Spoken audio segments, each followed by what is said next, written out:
Very good morning guys, Tradex live. আজকে যেই ভিডিওটা নিয়ে কথা বলবো সেটা হচ্ছে মাই ট্রেডিং মিস্টেক।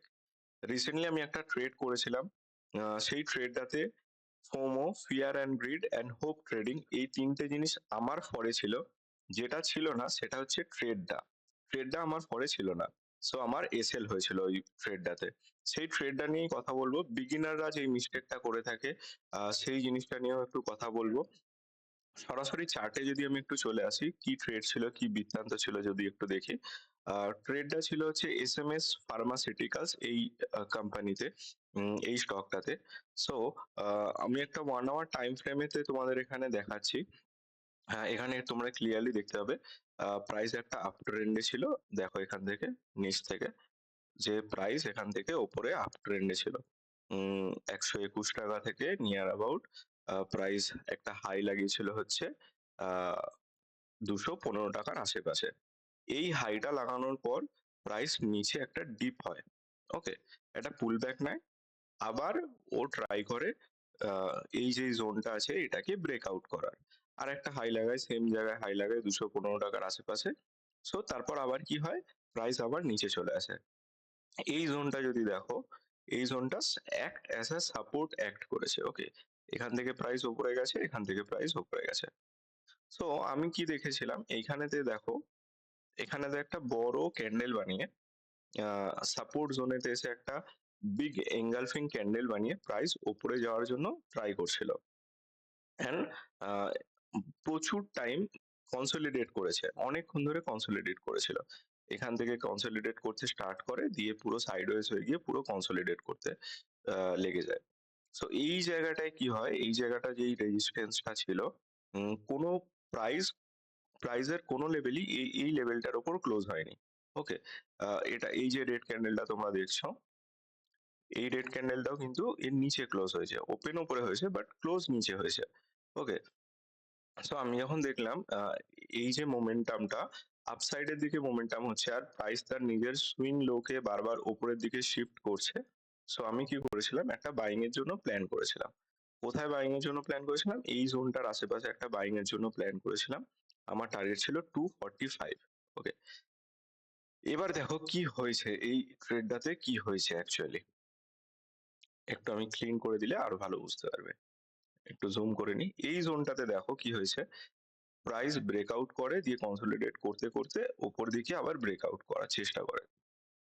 একটা বড় রিজেকশন এখান থেকে এসেছিল, প্রাইস আবার একটা বড় রিজেকশন এখান থেকে প্রাইস পায়। দিয়ে ও এখানে 1 ঘন্টা 2 ঘন্টা দুটো ক্যান্ডেল এখানে ক্রিয়েট করেছে, মানে 2 আওয়ার্স এখানে কিন্তু ওয়েট করে গেছে। ওকে, 2 ঘন্টা ধরে এখানে কনসলিডেট করেছে এই জোনটার উপর। দিয়ে একটা গ্রিন ক্যান্ডেল বানিয়েছিল। এবার যেদিন আমি ট্রেডটা প্ল্যান করেছিলাম সেটা হচ্ছে 30 মে। 30 মেতে আমি ট্রেডটা প্ল্যান করেছিলাম, যদি আমি 212 টাকা দেখতে পাচ্ছ এই জোনটার আশেপাশে প্রাইসকে পাই, তাহলে কিন্তু আমি একটা পারচেস করব। আমার মানে বাইং করব এই স্টকটাতে। এখানে আমার লং পজিশন থাকবে। এন্ড আমি এসএল কোথায় রাখবো, এই জোনটাতে দেখো ড্র করা আছে। এই যে সুইং লোটা আছে, এই যে প্রাইস এখান থেকে গেল, এখানে একটা সুইং লো বানিয়েছে, এই লোটার নিচে আমার কিন্তু এসএল রাখার প্ল্যান ছিল। ওকে, আচ্ছা এখানে আমি এসএল রেখেছিলাম। দিয়ে এবার আমার টার্গেট কি ছিল, আমার টার্গেট ছিল হচ্ছে আমাদের যেরকম রেঞ্জ ক্যালকুলেশন মেথড থাকে সেই হিসাবে আমার টার্গেট ছিল যে প্রাইস ওপর থেকে নিচে যতটা মুভমেন্ট করেছে ততটাই আবার নিচ থেকে উপরে মুভমেন্ট করবে। ঠিক আছে, সো এই জোনটার আশেপাশে, মানে 244 টাকা 45 টাকার আশেপাশে আহ, আমার কিন্তু টার্গেট ছিল। ওকে, এত বড় আমার টার্গেট ছিল এই স্টকটা নিয়ে। মার্কেট সুপিরিয়র, মার্কেটের ওপর আর কিছু হয় না। সো এটা আবার একটা প্রমাণ হয়ে গেল। এখানে কি হয়েছে, এখানে আমার ফার্স্ট যেটা ভুল ছিল সেটা হচ্ছে আহ 30 তারিখে প্রাইস কিন্তু এ দেখো রেড ক্যান্ডেলটা ওপেন হয়েছে ওপরে। সো প্রাইস কিন্তু এইখানে গ্যাপ আপ ওপেন হয়। সো আই থট যে এই প্রাইসটা যখন গ্যাপ আপ ওপেন হয়েছে তাহলে বাইং মোমেন্টাম এখনো আসছে। ওকে, তো এটা আস্তে আস্তে রেড ক্যান্ডেল এ পরিণত হয়। গ্যাপ আপ ওপেন হওয়ার পর একটা হাই লাগিয়ে ও যখন নিচে আসা মানে শুরু করে, নিচে আসা শুরু করে। যখন এই জোনটার আশেপাশেও চলে আসে এই প্রাইস লেভেলে ৳২১১.৮৫ র আশেপাশে, তখন আমি কিন্তু একটা এখানে বাইং ইনিশিয়েট করি। আমি ভাবি যে এখান থেকে হয়তো রিভার্স করে ওপর দিকে প্রাইস মোমেন্টাম করবে। ওকে? আ সিস্টেমেতে আমি স্টপ লসটা লাগিয়ে রেখেছিলাম। ৳২০৮ এখানে আমার স্টপ লসটা ছিল। সো দ্যাটস হোয়াই আমি বেঁচে গেছি। আ আদারওয়াইজ কিন্তু আমার একটা বড় percentage of capital dot down হয়ে যেত। কারণ এই যে রেড ক্যান্ডেলটা বানিয়েছে, এটা একটা হিউজ রেড ক্যান্ডেল। ওকে? সো আ এই ক্যান্ডেলটাতে যদি স্টপ লস আমার পুরোটা আমি যদি ওয়েট করতাম এই ক্যান্ডেলটা শেষ হওয়ার, এন্ড হওয়ার, মানে লো লাগিয়েছিল হচ্ছে 195, ক্লোজ করেছে হচ্ছে 199, এই লেভেল অব্দি আমি যদি ওয়েট করতাম তাহলে কিন্তু আমার প্রচুর বড় স্টপ লস হয়ে যেত। আমার ক্যাপিটাল কিন্তু আ ভালো রকম উম ডিসক্রিপেন্সি আসতো। আমার ক্যাপিটাল কিন্তু কিছুটা হলেও ওয়াইপ আউট হতো। ওকে? কিছুটা একটা পার্সেন্টেজ আমার ক্যাপিটালে চলে যেত। বাট অ্যাকর্ডিং টু আমার রিস্ক যেই প্ল্যান থাকে সেটা হিসাবে আমি আমার 2% ক্যাপিটালেরই রিস্ক নিয়েছিলাম। আর এইখানে আমার স্টপ লস প্ল্যান করেছিলাম। সো সিস্টেম আর স্টপ লসটা আমার সিস্টেমে ছিল। এই ট্রেডটাতে মিস্টেক কি করেছি এবার সেগুলো একটুখানি দেখি। ফার্স্ট হচ্ছে ফোমো। ১ম আমার যেটা হয়েছিল সেটা হচ্ছে ফোমো। ফোমোটা কি ক্রিয়েট হয়েছিল? ফোমোটা এটাই ক্রিয়েট হয়েছিল, আমি ভেবেছিলাম প্রাইস হয়তো গ্যাপ আপ ওপেন হয়েছে এই জায়গাতে। আফটার দ্যাট ও কিন্তু হয়তো বেরিয়ে যাবে। উপর দিকে মুভ করে যাবে। আমাকে কিন্তু আর সুযোগ দেবে না। ঠিক আছে? সো এইটা কিন্তু আমি ১ম ভেবেছিলাম। এবার যখন আমি দেখি যে প্রাইস নিচে আসতে শুরু করে, দ্যাটস মিন আমার লেভেলে আসতে শুরু করে, তখন আমার কি হয় জানো? তখন আমার ফিয়ার অ্যান্ড গ্রিড আসে। আমি ভাবতে থাকি প্রাইস তো নিচে এসছে, তাহলে আমার জোনে এসছে। আমি এখন যদি না পারচেজ করি তাহলে আর কখন করব? তো আর আমার টার্গেটও অনেক লং ছিল। অনেক বড় টার্গেট ছিল। যদি আমার টার্গেটের দিকে যেত তাহলে তো ভালো কথা। বাট এটা কি হয়েছে, মার্কেট আবার আমায় প্রুভ করে দিয়েছে যে হ্যাঁ, মার্কেট সুপিরিয়র। আমরা একটা ট্রেডার, আমরা শুধু আমাদের রিস্ককে ম্যানেজমেন্ট করতে পারি। আদারওয়াইজ আমরা আর কিচ্ছু পারি না। ওকে? মার্কেটের মুভমেন্ট যখন ইচ্ছা যে সাইডে ইচ্ছা হতে পারে। এই মোমেন্টামটাই হওয়ার কথা ছিল আপ সাইডে। বাট এই মোমেন্টামটাই কিন্তু হয়ে গেছে ডাউন সাইডে। ওকে? সো মার্কেটে কাজ করার সময় বি কেয়ারফুল। স্টপ লস সবসময় কিন্তু লাগানো উচিত সিস্টেমেতে। তো একটা ক্যান্ডেলেই দেখো আমার কিন্তু এত বড় স্টপ লস হিট হয়ে যেত। বাট আমি কি করেছিলাম, আমি এখানে সিস্টেমেতে স্টপ লস লাগিয়েছিলাম। আমি জাস্ট এইটুকুনি লস নিয়ে, এই ক্যান্ডেলটার এইটুকুনি লস নিয়ে আমি কিন্তু আউট হয়ে গেছিলাম সেই দিনের জন্য। হ্যাঁ, একদিনের জন্য আউট হয়ে যাও কোনো সমস্যা নেই। বাট সারা জীবনের জন্য আউট হয়ে গেলে কিন্তু মুশকিল হয়ে যাবে। ওকে? সো ফার্স্ট যেই পয়েন্টটা আমার এসেছিল সেটা হচ্ছে ফোমো। আমার কিন্তু আ ফোমো এসেছিল এখানে। যে ফিয়ার অফ মিসিং আউট। আমি কি মিস করে গেলাম ট্রেডটা? এটা আমার ফার্স্ট ফোমো এলো। তারপর আমার কি এলো? Fear and grid. প্রাইস যখন নিচে এসছে তখন কিন্তু আমার গ্রিড এসে গেছিল। যে হ্যাঁ, আমি কিন্তু প্রাইসকে আবার এই লেভেলে পাচ্ছি। তাহলে কিন্তু আমি ট্রেডটা ইনিশিয়েট করতে পারি। আর এরপর আমার কিন্তু একটা বড় টার্গেট আছে। ওকে? তো এই জিনিসটা হয়েছিল। আরেকটা কি হয়েছিল? হোপ ট্রেডিং আমি করে বসেছিলাম। হোপ ট্রেডিং কেন করেছিলাম? আ হোপ ট্রেডিং এইজন্যই করেছিলাম, যদি কোনো একটা ক্যান্ডেল, মানে ধরো এইখানে এই ক্যান্ডেলটা ক্লোজ হয়েছে, ঠিক আছে? আ এবার একটা গ্রিন ক্যান্ডেল এখান থেকে ওপেন হয়ে এখান অব্দি আসতো, তাহলে কিন্তু আমি বুঝতাম যে বাইং প্রেশার আছে। বাট এই ক্যান্ডেলটাকে দেখো, এই ক্যান্ডেলটা কি হয়েছে? একটা রেড ক্যান্ডেল ক্রিয়েট করেছে। সো এখানে কোনো বাইং প্রেশারই ছিল না। দ্যাটস মিন আমি এখানে হোপ ট্রেডিং করে ফেলেছিলাম যে হ্যাঁ, হয়তো প্রাইস এখান থেকে উপরে চলে যেতে পারবে। আ আ আদারওয়াইজ আ আমাদের এইটুকুনি ছোট্ট এসএল হবে। এইটুকুনি প্ল্যান করেছিলাম।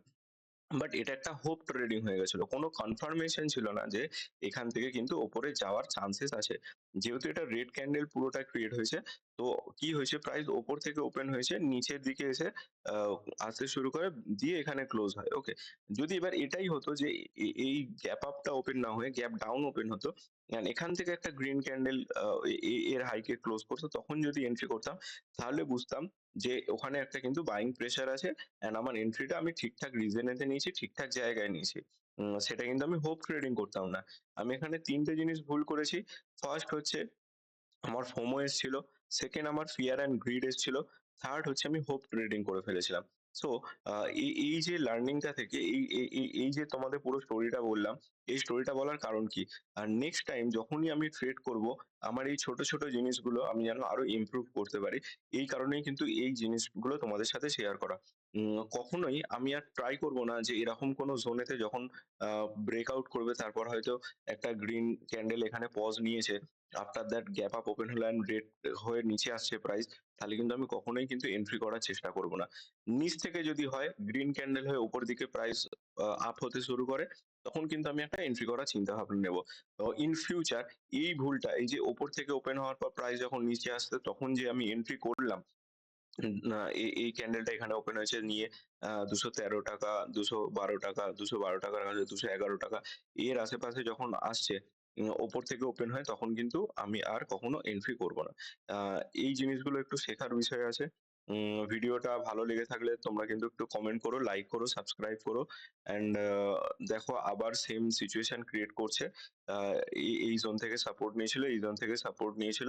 আবার কিন্তু এই জোন থেকে এসে এখানে কিন্তু হল্ট করার চেষ্টা করছে। বাট এখানে কি হতে পারে, এটা ব্রেকডাউন হয়ে কিন্তু আরো নিচের দিকে মুভমেন্ট দেখাতে পারে। ওকে? সো এই স্টকটা থেকে আমি আপাতত এখন একটু দূরে থাকবো। অ্যান্ড এই স্টকটা যদি আমি দেখি, এই স্টকটা কিন্তু 30 EMA যেটা আছে মুভিং এভারেজ তার নিচে চলছে। অ্যান্ড এখনো স্টকটা কিন্তু bearish আছে। সো পরবর্তীকালে যদি ব্রেকআউট এর সিনারিওস কিছু হয় তখন আমি আবার এই স্টকটার উপর খেয়াল রাখবো। আদারওয়াইজ কিন্তু এই স্টকটার উপর এখন আর আমি কোনো প্ল্যানিং বা ট্রেডিং করব না। এটা আমার লিস্ট থেকে কিন্তু বাইরে চলে যাবে। ওকে। আ এটা হয়ে গেল হচ্ছে তোমার ভিডিওটার ডিটেইলস। কি, কি ছিল, কি বিষয়ে ভিডিওটা ছিল। যে ট্রেডিং মিস্টেক কি করেছিলাম, FOMO, fear and greed and hope trading. এই ৩ টে জিনিস কিন্তু ট্রেড নেওয়ার সময় মাথায় রাখতে হবে। আর সাথে হচ্ছে রিস্ক ম্যানেজমেন্ট। রিস্ক ম্যানেজমেন্টটা কিন্তু খুব ইম্পোর্টেন্ট হয়ে যায়। আমি জাস্ট আমার ক্যাপিটালের 2% এই ট্রেডটায় লাগিয়েছিলাম। তো আমার 2% ই এখানে কিন্তু আমার লস হয়েছে। তার বেশি কিন্তু আমার লস হয়নি। আ যদি এরকম সিনারিওস হয়ে যায় হঠাৎ করে একটা এত বড় রেড ক্যান্ডেল হয়ে গেল, তোমরা যদি সিস্টেমেতে স্টপ লস না লাগাও, সেই এই 2% টা বেড়ে কিন্তু তোমাদের 10% হয়ে যাবে। তখন কিন্তু আর ট্রেডিংই করতে পারবে না সেই মান্থের জন্য। সো বেটার এটাই যে 2% রিস্ক এর সাথে আমরা কিন্তু কাজগুলো করি। যখন আমাদের ক্যাপিটাল আরো বড় হবে, আমাদের রিস্ক পার ট্রেড আরো কম হতে শুরু হবে। এই জিনিসটা কিন্তু একটু খেয়াল রাখতে হবে। ওকে? সো পজিশন সাইজিং আমার ঠিকঠাক ছিল। আমার রিস্ক ম্যানেজমেন্ট ঠিকঠাক ছিল এই ট্রেডটাতে। তার জন্য জাস্ট আমি অল্প কিছুটা লস নিয়ে কিন্তু এই ট্রেডটা থেকে বেরিয়ে গেছি। যদি আমি আ এ ট্রেডটাতে না স্টপ লস ইউজ করতাম, তাহলে কিন্তু আমার কি অবস্থাটা হতো দেখো। প্রাইস এখানে চালু ওপেন হয়েছিল যখন ৳২১৪, প্রাইস ক্লোজ করেছে হচ্ছে ৳199 এ। সো নিয়ার অ্যাবাউট এখানে কত টাকা হচ্ছে? নিয়ার অ্যাবাউট তোমাদের হচ্ছে ৳15 থেকে ৳16 আশেপাশে কিন্তু এটা এখানে ড্র ডাউন হয়ে যায়। ওকে? সো একটা বড় রকম রিস্ক, মানে পার শেয়ারে আমি ৳১৭ র আশেপাশে আমার কিন্তু ৳১৫-১৬, ৳১৭ র আশেপাশে কিন্তু আমার একটা লস এখানে আমি দেখতে পেতাম। যেহেতু আমি এখানে স্টপ লসটা শুধু সিস্টেমে লাগিয়ে রেখেছিলাম, তো তার জন্য কিন্তু আমি এখানে বেঁচে গেছি। ওকে? তোমাদেরও কিন্তু এরম ভাবেই ট্রেডিং করতে হবে। ভুল তো সবারই হবে। আমারও ভুল হয়, তোমাদেরও হবে। বিগিনারদের যারা নতুন ট্রেডিং এ এসছো, তারা যারা নতুন শিখছো, এই জিনিসগুলো ইম্পোর্টেন্ট। এইগুলো একটু মাথায় রাখবে। কারণ এগুলো হয়তো ১ম তোমরা বুঝতে পারবে না। এই জিনিসগুলো কি হচ্ছে। বাট এইরকম জিনিসপত্র কিন্তু মার্কেটে যখন তখন হতে পারে। সো বি কেয়ারফুল ট্রেডিং করার সময় অ্যান্ড স্টপ লস সবসময় কিন্তু সিস্টেমে থাকবে। অ্যান্ড হ্যাঁ, এই যে হোপ ট্রেডিং এটাকে বন্ধ করতে হবে। সাথে ফোমো এটাকেও বন্ধ করতে হবে। আর সাথে হচ্ছে ফিয়ার অ্যান্ড গ্রিড এটাকেও কিন্তু আমাদের বন্ধ করতে হবে। আফটার দ্যাট আমরা তো হিউম্যান বিইংস, তো আমাদের ইমোশন অবশ্যই থাকবে।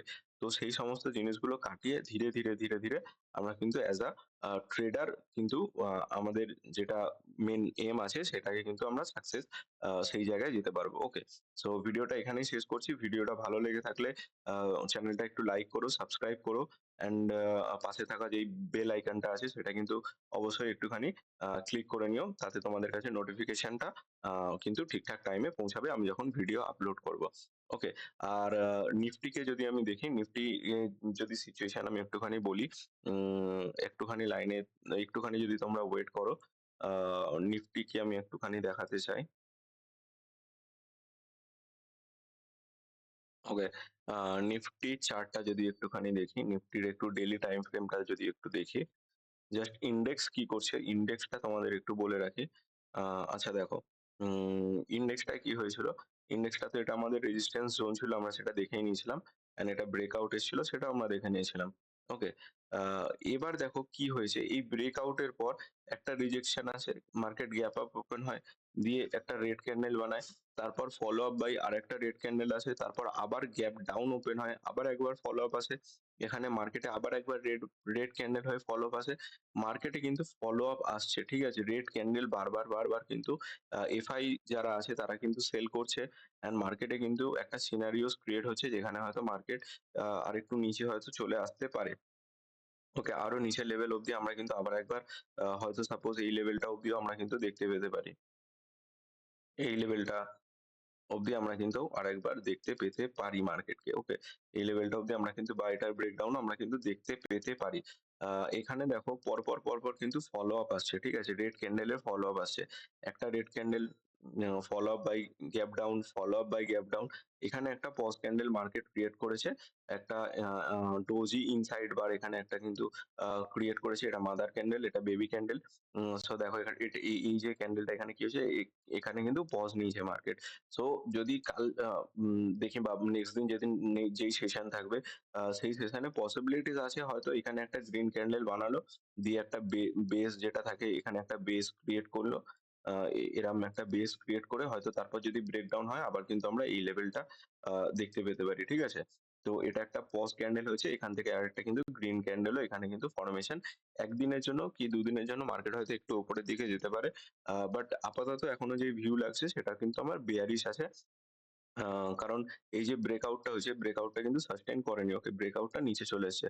সো এবার যদি প্রাইস এইখানেতে একটা বেস বানিয়ে আবার উপর দিকে ব্রেকআউট করার চেষ্টা করে, একটু কনসলিডেট করে ২-৪ দিন একটু টাইম পাস করে একটু কনসলিডেট করে উপর দিকে ব্রেকআউট করার চেষ্টা করে তাহলে কিন্তু আমরা আবার বাইং এর জন্য ভালো মানে মার্কেট বাইং এর জন্য হয়ে যাবে। আর এ আ কি হচ্ছে বেসিক্যালি যেহেতু ইন্ডেক্স এরকম নিচে পড়ছে বারবার, মানে ডে বাই ডে প্রত্যেক দিনই দেখো এই ৩ দিনে মার্কেটে যদি মোমেন্টাম দেখি কত উপর থেকে ১, ২, ৩, ৪, ৪ দিনে মার্কেট কত পড়ে গেছে, কত পার্সেন্ট পড়েছে। ৪ দিনে মার্কেট দেখো আপ টু প্রায় 3% এর আশেপাশে মার্কেট নিচে চলে এসছে। ঠিক আছে? ৩ থেকে ৪ দিনের মধ্যে মার্কেট কিন্তু উম উম নিচে চলে এসছে। 3% এর। খুব বেশি এখনো কারেক্ট হয়নি। খুব বেশি কারেক্ট হয়নি যে ৮% ১০% ১৫% এরকম কিছু কারেকশন দেখায়নি। ৩ থেকে ৪% এটা নরমাল আ একটা আ ইয়ে থাকে, নরমাল একটা কারেকশন থাকে। এখানেও যদি দেখো যে একটা কারেকশন হয়েছিল, এখানে কত পার্সেন্ট? এখানে প্রায় ৩.86% এর একটা কারেকশন ছিল। এখানেতেও একটা কারেকশন ছিল সেটা হচ্ছে আ প্রায় 74% এর। বাট এইখানে কি হয়েছে পরপর রেড ক্যান্ডেল তো বানাচ্ছিল বড়, বড়। সেটা ঠিক আছে। এখানে কি হচ্ছে পরপর follow up by red candle সাথে হচ্ছে গ্যাপ ডাউন হচ্ছে। ঠিক আছে? গ্যাপ ডাউন ওপেন হচ্ছে। তো এই জিনিসটা কিন্তু একটুখানি মাথায় রাখতে হবে। মার্কেট সিনারিওস এখন ভোটের জন্য ইলেকশনের জন্য এখন ঠিকঠাক হয়তো জায়গায় নেই। বাট ইন ফিউচার এটা খুবই তাড়াতাড়ি ঠিকঠাক হয়ে যাবে। সো তখন কিন্তু আমরা আরো ভালো, ভালো ট্রেড পাবো। বেসিক্যালি ইন্ডেক্স যেহেতু আমাদের নিচে এরকম আসছে, গ্যাপ ডাউন হতে এরকম নিচে আসছে বড়, বড় রেড ক্যান্ডেল ক্রিয়েট করতে তাই জন্য আমাদের স্টক যেগুলো আছে, আমাদের স্টক গুলো কিন্তু সেরকমই বিহেভিয়ার দেখাচ্ছে। ওকে? তো তাই জন্য আমি ভিডিও শুরুতে ফার্স্ট এই আগে ইন্ডেক্স এর কথা বলি। আফটার দ্যাট কিন্তু আমি স্টকে আসি। এই দেখো ৩০ মে এটা এই যে জিনিসটা তোমায় দেখাচ্ছি ৩০ মে দেখো ওপেন হয়েছে। যেই স্টকটা ছিল তোমার এসএমএস ফার্মা, ফার্মাসিউটিক্যালস। ৩০ মে ক্যান্ডেল দেখো এখানে ওপেন হয়েছে, দিয়ে নিচে চলে এসছে। ওকে? ডেইলিতে পুরো একটা সেলিং ক্যান্ডেল ক্রিয়েট করেছে। আর সেই জিনিসটাই তুমি যদি একটু নিফটিতে দেখো, দেখো ৩০ মে কিন্তু কি হয়েছে, গ্যাপ ডাউন ওপেন হয়েছে। ১ম এ একটা বাইং মোমেন্টাম এসছে। দেখো ১ম এ একটা বাইং মোমেন্টাম এসছে, হাই লাগিয়েছে, তারপর প্রাইস নিচে চলে এসেছিল। তারপর মার্কেট মানে মার্কেটটা নিচে চলে আসে। ওকে? সো এই জিনিসটাই কিন্তু ও স্টক গুলোর সাথেও হয়। ঠিক আছে? ইনডেক্স আর স্টক কিন্তু কোরিলেটেড। ইনডেক্সকে কিন্তু ফলো করলে স্টকের বিহেভিয়ার বা সেই দিন বাইং আসতে পারে কি সেলিং আসতে পারে সেই জিনিসটা কিন্তু আমরা বুঝতে পারবো। ওকে? এই জিনিসটা আমাদের কিন্তু মাথায় রাখতে হবে। ইনডেক্সকে সাথে নিয়ে আমাদের কিন্তু চলতে হবে।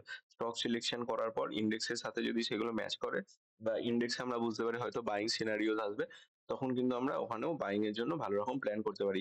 আর আজকে হচ্ছে ১ তারিখ, ৪ তারিখ আমাদের হয়তো রেজাল্ট বেরোবে ইলেকশনের।